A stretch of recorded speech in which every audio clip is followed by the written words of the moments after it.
Jadi pertanyaan pertama tadi berhubungan dengan masalah kalau kita diundang makan ya, mungkin sama muslim ataupun orang beragama lain, seperti apa? Apakah kita harus makan atau tidak?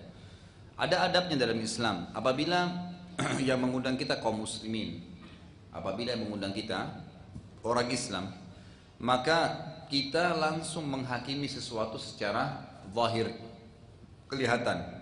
Jadi kita nggak punya tugas, ini pendapatan kamu halal nggak pada saat kamu beli kue ini? Ini sirup yang kamu hidungkan uang riba atau uang curian atau uang halal? Itu tidak ada tugas kita di situ.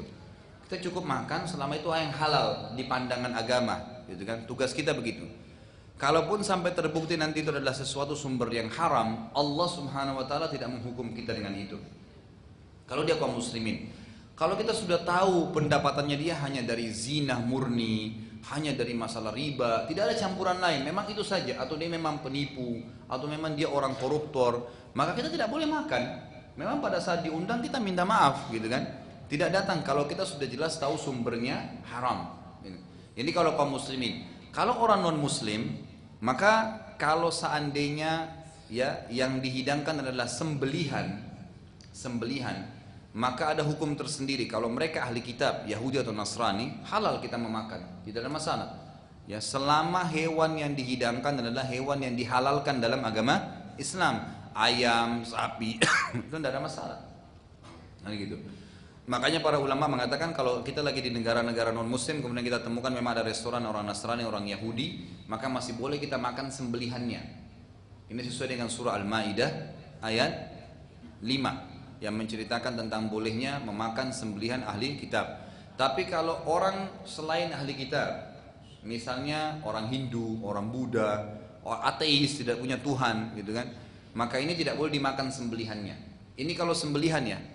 Kemudian kita lebih jabarkan lagi, kalau seandainya yang dihidangkan adalah atau yang dijual makan makanan yang bukan sembelihan, kue-kue, minuman, tetangga kita ada orang Hindu yang menjual misalnya, atau masih ada kerabat kita misalnya yang memang tidak beriman pada Allah, bukan ahli kitab juga, maka kalau itu sifatnya bukan sembelihan dan makanan itu juga tidak tercampur yang haram, maka tidak ada masalah. Tidak ada masalah, itu masih boleh.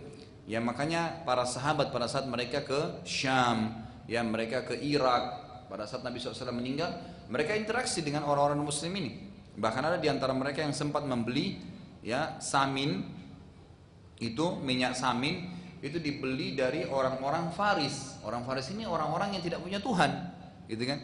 Lalu sempat ditanya sebagian di antara mereka, bagaimana bisa kamu membeli ini? Dari mana kalian bisa mengetahui kehalalannya? Lalu para orang salaf ini, para tabi'in mengatakan, ya kami melihat ini adalah bukan sembelihan dan ini bukan bahan-bahan yang dari yang haram, maka semuanya masih terbuka, kurang lebih seperti itu. Pertanyaan yang